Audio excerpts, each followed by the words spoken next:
gente? Nesse vídeo a gente vai estar fazendo um experimento para mostrar aí como é que é feita a calibração de um termômetro. No nosso caso a gente não vai usar um termômetro, a gente vai usar um sensor de temperatura, mas ele não está calibrado. Vocês podem ver aqui, ó, o valor da temperatura que ele está dando aqui para a temperatura ambiente é 553. E é esse valor aqui que a gente vai querer transformar em graus Celsius. Então o objetivo desse experimento é justamente calibrar o sensor de temperatura, que ele dá uma resposta em tensão, por isso aqui 553, em graus Celsius. Para isso é muito fácil, muito simples. A gente tem aqui um copo com gelo fundente. Então a temperatura aqui está a 0 graus Celsius. E aqui a gente tem um copo com água que acabou de ferver, estava entrando em ebulição agora, a temperatura em 100. Então aqui a gente tem a temperatura de gelo, aqui a gente tem a temperatura de vapor. E o procedimento é bem simples, a gente só pega o sensor e mergulha ele aqui na solução. Então aí nós vemos, ó, o sensor de temperatura ele está diminuindo a resposta dele para o controlador, né? O controlador ele está aqui atrás. O valor que ele está indicando para a gente vai diminuindo porque eu estou numa temperatura menor que a temperatura ambiente. Então é lógico que esse valor ele diminui e ele vai estabilizando bem devagar, ele vai estabilizar em torno de 255, 250. Como vocês podem ver, a leitura dele está entre 252 e 253, e aí a gente vai anotar essa temperatura. Como eu quero calibrar esse sensor em graus Celsius, a gente tem que na temperatura de gelo, ou seja, 0 graus Celsius, a gente vai ter uma leitura equivalente aí a 255. Esse 255 é como se fosse a altura da coluna de líquido no termômetro. Aí agora a gente troca. A gente tira o sensor aqui do gelo e a gente coloca ele na água que estava em ebulição, na água quente. E aí a gente vê a indicação dele. Como vocês podem ver agora, a indicação está subindo e subiu bem rapidamente, né? Porque a diferença de temperatura é muito grande. Então a gente tem aí uma temperatura que vai estabilizar acima de 800. Estabilizou em 852, então a gente anota a temperatura de vapor, né? No caso, como eu quero calibrar em Celsius esse termômetro, 100 graus Celsius corresponde aí a uma leitura de 850 aproximadamente no sensor. A gente tira ele, deixa ele se ambientar novamente. Vocês podem ver que a gente deixando ele se ambientar novamente, a indicação ela vai ser bem próxima da indicação inicial dele, que é o que a gente quer calcular em graus Celsius, né? Justamente a temperatura do ambiente, que ele indica em torno de 550, né? Caso aí 553, que era o valor inicial dessa temperatura. Agora vamos calcular isso, como a gente vai calibrar esse termômetro. Aqui está o nosso esqueminha com os dados que a gente retirou do experimento. A 0 graus Celsius, o sensor fez uma leitura de 255. A 100, ele fez uma leitura de 850. E, num primeiro momento, eu vou calcular a relação entre C e uma temperatura qualquer aqui na leitura do sensor. Depois eu vou substituir o valor da leitura. Então, vamos lá. Usando a regrinha que a gente viu no vídeo passado. Do meio menos o de baixo, dividido pelo de cima, menos o de baixo. Isso daqui vai ser igual ao do meio, que é x, menos o de baixo, que é 255, dividido pelo de cima, que é 850, menos o de baixo, que é 255. A gente vai ter aqui que, então, c sobre 100 vai ser igual a x menos 255, dividido por 595.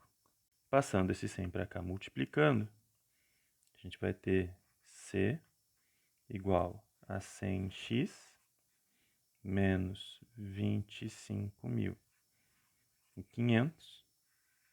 Tudo isso dividido por 595. Eu não vou passar o 595 multiplicando, porque eu quero justamente isso, né? Uma relação entre C e x. Essa daqui é a nossa função que, dado um valor do sensor, converte esse valor para a escala em graus Celsius. Agora, o que eu quero? Eu quero calcular o valor de C para x igual a 553. Então, para x igual a 553, a gente vai ter o seguinte: C igual a 100 vezes 553 menos 25.500 dividido por 595. Resolvendo esta conta, a gente vai ter C igual a 55.300 menos 25.500, tudo isso daqui dividido por 595. Então, resolvendo este cálculo aqui, essa conta, a gente vai ter 55.300 menos 25.500, um valor aí de 29.800.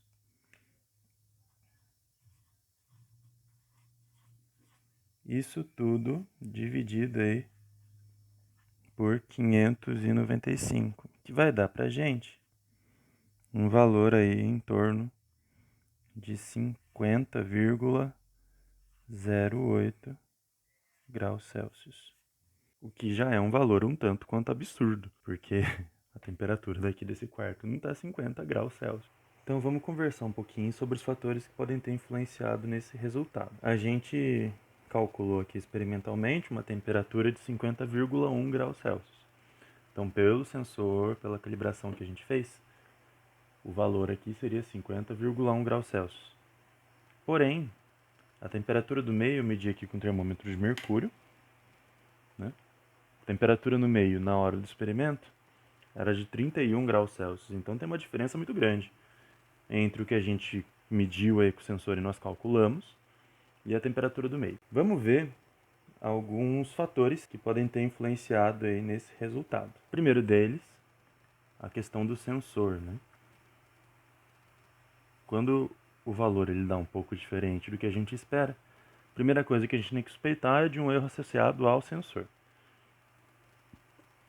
Depois, o que mais que a gente utilizou no experimento que poderia ser fonte de erro? A temperatura de gelo e a temperatura de vapor. Principalmente a temperatura de vapor. Por quê? No momento do experimento, a gente viu que ainda tinha gelo ali no copo. Então, aquela temperatura estava bem próxima de 0 graus Celsius porque o gelo não tinha derretido completamente. Porém, a temperatura de vapor não é garantido que ela estava em 100 graus Celsius. Porque eu fervi lá na cozinha, trouxe aqui para o quarto num copo de vidro, então ela já foi perdendo calor para o ambiente da cozinha para cá. Ela não foi o primeiro valor que eu medi, né? A temperatura de vapor não foi o primeiro valor que eu medi primeiro a temperatura de gelo. Nesse tempo todo ela foi esfriando. Então pode ser que a temperatura de vapor não seja exatamente 100 graus Celsius. Pois bem, se nós estivéssemos medindo com um termômetro de coluna de líquido, por exemplo, esse primeiro fator a gente já poderia desconsiderar. Com certeza seria algum desses dois valores. Porém, qual que é o problema? Como sensor, aí a gente tem que entender um pouquinho o que a gente estava usando. A gente usou um termistor do tipo NTC. O que acontece? Esse termistor NTC, como ele funciona? Um termistor NTC possui uma resistência como função da temperatura. Porém, como que é essa função? A gente tem o valor da resistência, o valor da temperatura. A função de resistência por temperatura é uma função desse tipo aqui. Ou seja, se a temperatura aumenta, a resistência diminui. Primeiro, que são grandezas inversamente proporcionais. E segundo, que elas não têm uma linearidade como a gente assumiu. Porque se vocês forem lembrar da aula de termometria do vídeo passado, a gente assumiu que a relação entre temperatura e altura de coluna de líquido ela é uma relação linear. Nesse caso, a gente não tem uma relação linear. Porque se a relação entre temperatura e resistência não é linear, por consequência, a relação entre temperatura e a tensão que está sendo lida pelo controlador também não vai ser.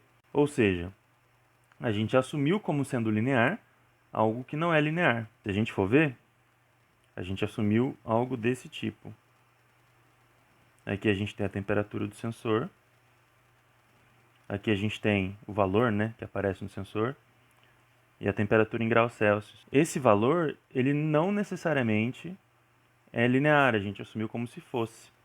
Mas ele tem uma leve curvatura, porque na verdade esses valores eles são exponenciais. Então a gente tem aí um erro associado à medida, ao jeito que a gente tratou a medida. A gente tratou a medida como sendo algo linear, quando na verdade ela tem um comportamento exponencial. Então essa daqui é a principal fonte de erro que a gente tem.